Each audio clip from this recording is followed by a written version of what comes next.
Pag sinabing Katipunan, sino agad ang pumapasok sa isip ninyo?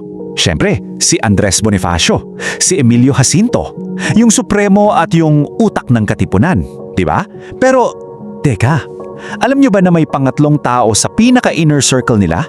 Isang taong halos kasing halaga nila? Isang doktor na pinagkatiwalaan ng, marahil ang pinaka-sensitibong misyon ng buong revolusyon. Kilala niyo ba kung sino yung secret messenger ni Bonifacio papantang dapitan? Kasi ang kwento niya para siyang missing piece sa malaking puzzle ng ating kasaysayan. At ngayon, yan yung bubuuin natin. So tara, umpisahan na natin to. Okay, unang bahagi, ang lihim na sugo. Dito natin sisimulan. Sino nga ba tong taong to na may hawak ng isang napaka-critical na misyon? You know, sa likod ng mga sikat na pangalan sa history books, laging may mga taong gumagalaw sa anino, di ba? Sila yung may hawak ng mga sikreto na pwedeng magpabago ng lahat. At itong doktor na ito, sa kanyang ipinagkatiwala ang lahat. Siya si Dr. Pio Valenzuela. Okay, next question. Paano nga ba naging isa sa pinakamataas na leader ng Katipunan ang isang manggagamot? Ating alamin. So yung kwento niya, nagsimula sa Polo, Bulacan noong 1869. Nag-aral siya ng medisina sa University of Santo Tomas. At doon habang nag-aaral siyang maging doktor, doon niya nakita na mulat siya sa kalupitan ng mga Espanyol.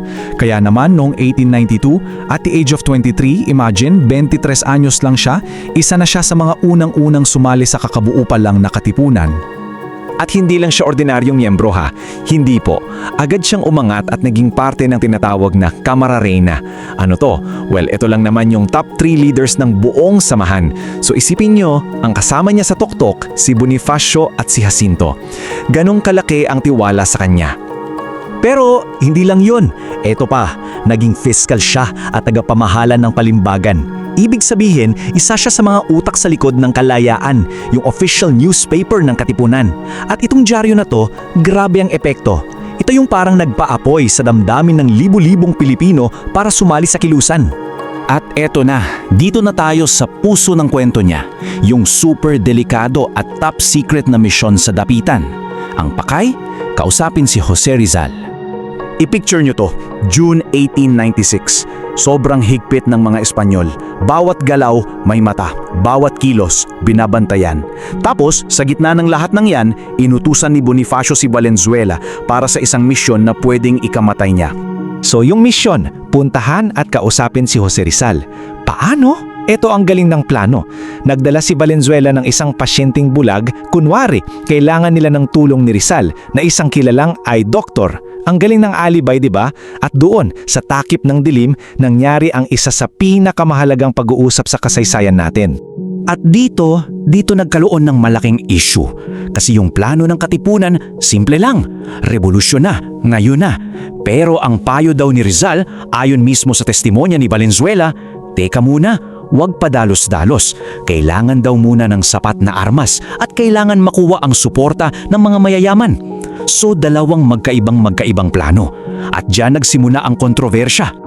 Okay, lipat tayo sa susunod na kabanata. Dito, biglang nagbago ang lahat. Nabuking ang Katipunan. At si Valenzuela, kailangan niyang gumawa ng isang napakahirap na desisyon. Agosto 1896. Boom! Nabisto ang lihim ng Katipunan. Biglaan yun. Si Dr. Valenzuela at ang iba pang mga leader biglang naging wanted men. Public enemy number 1 kumbaga. Pinaghahanap na sila ng mga otoridad at ang buhay nila nakataya. At sa gitna ng lahat ng yan, sa gitna ng kaguluhan, ginawa ni Valenzuela yung isang bagay na hanggang ngayon pinagdedebatehan pa rin. Anong ginawa niya? Sumuko siya.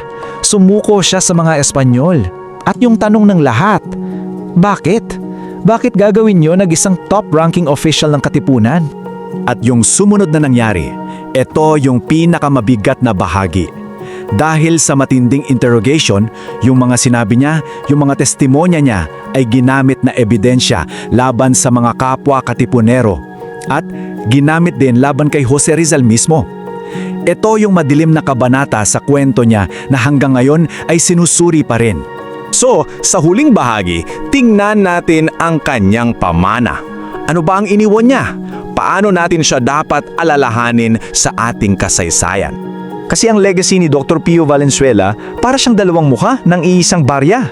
Tingnan nyo, mataas na opisyal ng katipunan pero sumuko sa mga Espanyol. Utak ng pahayagang kalayaan. Pero ang testimonya niya ginamit laban sa mga kasama.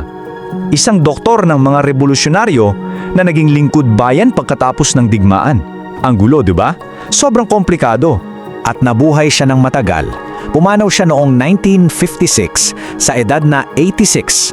So isipin nyo, pagkatapos ng lahat ng unos ng revolusyon, bumalik pa siya sa kanyang bayan para magsilbi bilang alkalde at gobernador.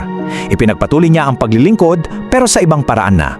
At sa huli, alam nyo, ang kwento ni Dr. Pio Valenzuela ay isang malakas na paalala sa atin na ang ating mga bayani ay tao rin. Hindi sila perpekto. Naharap sila sa mga sitwasyon na, grabe, hindi natin kayang i-imagine. Mga desisyon na kailangan nilang gawin sa gitna ng matinding pressure, takot at pagmamahal sa bayan.